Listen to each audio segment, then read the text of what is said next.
देखो ये हम लोग का एक्सरसाइज 10A का न्यू बुक से 30 और 31 क्वेश्चन हम लोग का लास्ट दो बचा हुआ है।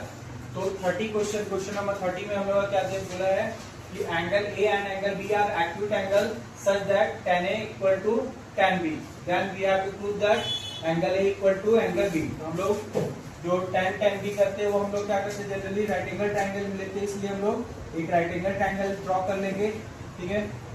और इसमें मान लेंगे कि एंगल ए और एंगल बी क्या है, एक्यूट है, तो angle C right angle triangle लेंगे, ठीक है।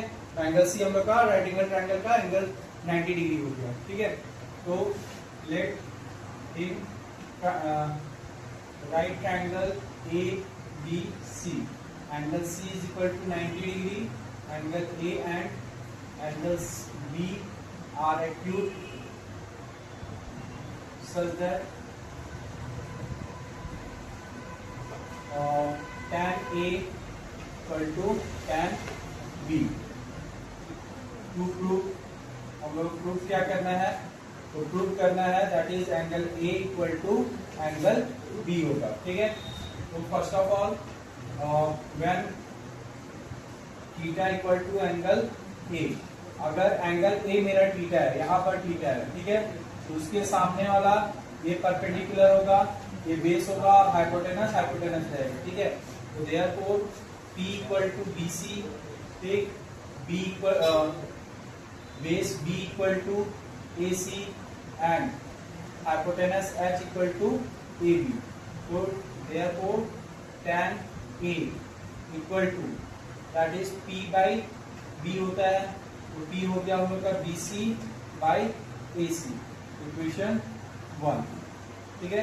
या ऐसे लिख सकते हैं that is tan A equal to P के जगह हो गया BC बाई AC, इक्वेशन 1, ठीक।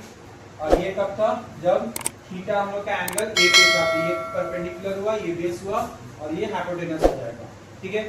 अब अगर चेंज करेंगे when theta is equal to angle B, angle B theta हो जा रहा है, ठीक है। अगर एंगल B थीटा हो जाएगा, सपोज दैट ये थीटा अब यहाँ से हट के कहाँ चला गया, इस पे B थीटा हो गया, इसके सामने वाला क्या हो जाएगा, ये परपेंडिकुलर बन जाएगा और ये बेस बन जाएगा, ठीक है। क्लियर। तो उस कंडीशन में हम लोग का P क्या हो जाएगा, P is equal to AC, B is equal to BC and H hypotenuse same रहेगा AB, ठीक। देयरफॉर tan B क्या हो जाएगा अपना, that is P by B, formula वही रहेगा। तो tan B is equal to P का value AC by BC, equation 2 according to question. अब अकॉर्डिंग टू क्वेश्चन हम लोगों को क्या बोला था कि tan A equal to tan B दिया हुआ ऑलरेडी, ठीक है। तो हम लोग लिख सकते हैं according to question tan A equal to tan B। In that case tan A का वैल्यू इक्वेशन 1 से पुट करेंगे, that is BC by AC, और tan B का वैल्यू इधर क्या हो जाएगा, AC बाई BC। कहां से आ रहा है, तो फ्रॉम इक्वेशन 1 एंड 2, ठीक है। जहां से भी इसको ला रहे हैं इसका वैल्यू इसको मेंशन करेंगे, ठीक है। तो इक्वेशन 1 में tan A का वैल्यू BC बाई AC था, तो tan A की जगह BC बाई AC हो गया, और tan B का वैल्यू क्या था, AC बाई BC आया था, तो AC बाई BC कर दिया, ठीक है। अब हम लोग यहाँ क्या करेंगे, क्रॉस मल्टीप्लाई कराएंगे, BC का BC से मल्टीप्लाई होगा तो क्या हो जाएगा BC स्क्वायर, और AC का AC से मल्टीप्लाई होकर क्या हो जाएगा AC स्क्वायर, ठीक। इन दैट केस इसको ऐसे लिख सकते हैं BC का whole square equal to AC का होल स्क्वायर, स्क्वायर और स्क्वायर क्या हो जाएगा, कैंसल आउट हो गया, तो अपने पास क्या आएगा, therefore BC equal to AC, ठीक है। तो हम लोग के पास क्या हो गया, BC और AC इक्वल हो गया, ठीक। तो आप लिख सकते हैं therefore in right triangle ABC BC equal to AC, ठीक है। अगर BC और AC इक्वल है तो BC का अपोजिट एंगल और AC का अपोजिट एंगल इक्वल होगा, ठीक। तो BC का अपोजिट एंगल क्या है, एंगल A है, therefore angle A equal to AC side का अपोजिट एंगल B, ठीक है। ये प्रूव हो गया, ठीक है। और ये इसका रीजन कि that is opposite angles of equal sides of triangle are equal. ठीक है, कोई भी ट्राइंगल का अगर दो साइड इक्वल है तो उसका अपोजिट एंगल भी इक्वल होता है और इसका वाइस वर्सा भी। ठीक है, दैट मींस अगर अपोजिट एंगल इक्वल है तो अपोजिट साइड भी इक्वल होगा। ठीक, इस तरह से हम लोग का एंगल ए और एंगल बी इक्वल होगा। ठीक है, जो ये हम ठीक प्रीवियस क्वेश्चन के जैसा है। देखो ये क्वेश्चन हम लोग का लास्ट है एक्सरसाइज देने का 31। ठीक है, ये सीबीएसई 2020 में भी आया हुआ क्वेश्चन है, जिसमें हम लोग को बोल रहा है कि if 1 plus sin square theta equal to 3 sin theta into cos theta, then we have to prove that tan theta equal to 1 और 1/2, यानी 1 या 1/2 प्रूव कर सकते हैं दोनों। इसके लिए हम लोग क्या करेंगे, पहले तो जो गिवन है since 1 plus sin square theta equal to 3 sin theta into cos theta, that is given है ये हम लोग, तो यहाँ given लिखना है। ठीक है, अब देखो हम लोग को tan थीटा लाना है, तो tan थीटा क्या होता है generally, tan theta equal to sin theta by cos theta होता है। ठीक है, यहाँ पर हम लोग का स्क्वायर के टर्म में, इसलिए हम लोग क्या करेंगे, दोनों तरफ cos स्क्वायर से डिवाइड कर देंगे। ठीक है, फिर लिखेंगे on dividing both side by cos square theta, तो क्या हो जाएगा, यहाँ पूरा इस साइड का पार्ट हो जाएगा 1 plus sine square theta by cos square theta equal to, और इधर हो जाएगा 3 sine theta into cos theta by cos square theta. ये हो गया। ठीक है, क्लियर है।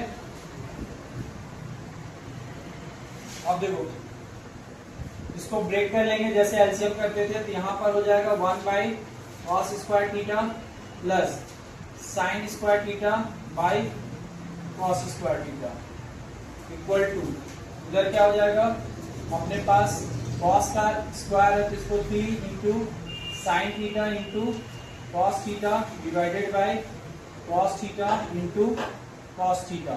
ठीक, तो cos थीटा कैंसल हो जाएगा। अब 1 बाई cos स्क्वायर थीटा क्या होता है, सेक स्क्वायर थीटा होता है। ठीक है, 1 बाई सेक स्क्वायर थीटा हो गया, और यहाँ sine square theta by cos square theta, तो sine theta by cos theta क्या होता है, tan होता है, तो यहाँ पे इसका tan का स्क्वायर हो जाएगा क्योंकि दोनों में स्क्वायर है, और ये हो जाएगा साइन बाई कॉस, तो 3 tan थीटा हो गया।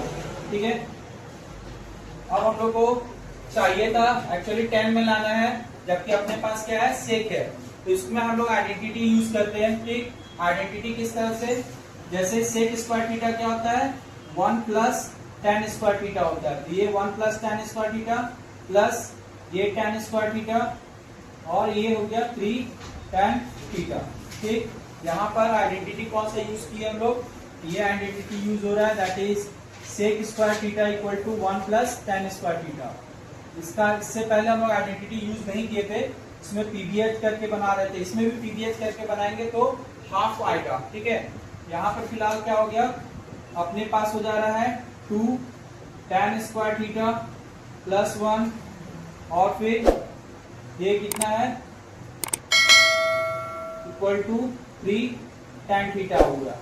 ठीक है, इसके बाद थीटा लाएं, ये tan स्क्वायर थीटा, बाकी ये 3 tan थीटा, तो tan स्क्वायर 2 tan स्क्वायर हो गया, ये प्लस 1 इधर लिख लिया, और अगला स्टेप में 3 tan थीटा इधर लाएंगे, तो ये माइनस बीच में लिख दें, -3 tan थीटा प्लस 1।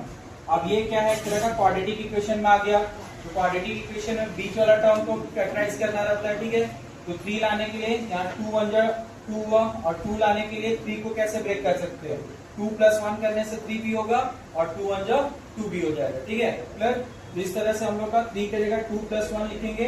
अब ब्रैकेट ओपन करेंगे तो अपने पास क्या आएगा, that is 2 tan square theta, ठीक है, माइनस 2 tan थीटा से मल्टीप्लाई होकर 2 tan थीटा हो जाएगा, फिर plus minus 1 into tan theta, that is tan theta, और ये प्लस 1 इक्वल टू 0। इन दोनों में शुरू में क्या है, 2 और tan थीटा कॉमन है, तो 2 tan थीटा कॉमन निकल जाएगा, तो tan स्क्वायर के कारण एक tan बच जाएगा tan थीटा, इसमें पूरा 2 tan थीटा निकल गया, तो यहाँ 1 बचेगा। क्यों? हर नंबर के साथ 1 मल्टीप्लाइड रहता है, 1 डिवाइड रहता है, ठीक है। अब इन दोनों में से कुछ कॉमन नहीं है तो -1 कॉमन लेंगे। तो -1 कॉमन लेने से जो माइनस रहता है वो प्लस में बदल जाता है, जो प्लस रहता है वो माइनस में बदल जाता है, ठीक है। क्लियर? तो अब हम लोग देख रहे हैं इस टर्म के साथ tan थीटा -1 है और इस टर्म के साथ भी tan थीटा -1 इंक्लूड है। तो हम लोग दोनों में से क्या कर लेंगे, tan थीटा -1 कॉमन ले लेंगे। तो अपने पास क्या हो जाएगा, 2 tan थीटा -1 इक्वल टू 0। एक बार इसको 0 के इक्वल करेंगे और एक बार इसको 0 के इक्वल करेंगे, ठीक है। तो therefore tan theta -1 equal to 0 और सेकेंड में 2 tan थीटा -1 इक्वल टू 0, ठीक। इस तरह से एक वैल्यू निकलेगा tan थीटा इक्वल टू 1 जो हम लोग को निकालना था। तो ये एक वैल्यू हम लोग का प्रूव्ड हो गया, ठीक है। दूसरा क्या था, that is 2 tan theta -1 equal to 0। In that case 2 tan theta equal to ये -1 इस साइड आके क्या हो जाएगा, +1 हो जाएगा, ठीक है। यहाँ पर होगा हम लोग का tan थीटा इक्वल टू ये 2 इंटू है, इस साइड आके क्या हो जाएगा, डिवाइड में चला जाएगा, तो 1/2। ये भी हम लोग का प्रूव्ड हो गया। tan का 2 वैल्यू निकालना था, एक 1 और एक हाफ निकालना था, ठीक है। इस तरह से हम लोग का tan का दोनों वैल्यू निकल गया, tan थीटा इक्वल टू 1 और tan थीटा इक्वल टू 1/2, ठीक है। तो वीडियो अच्छा लगा हो तो लाइक एंड सब्सक्राइब करें।